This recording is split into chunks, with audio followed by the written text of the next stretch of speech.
So here it is. I built the brick up around it all the way up to the hearth slab. Now it's time to work on the oven part of it before I continue with the brick. Here's the back side. I don't think I got that opposite side there, the one on the top, very straight, very level. Have to make up for it in the mortar gaps, but that's what it looks like so far. And now I'm going to work on the oven part of it. So, alright guys, here is the insulation layer. It has been 3 days.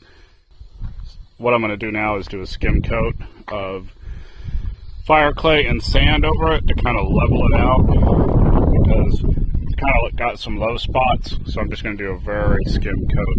I'm going to do a very small skim coat over it to fill in those low spots.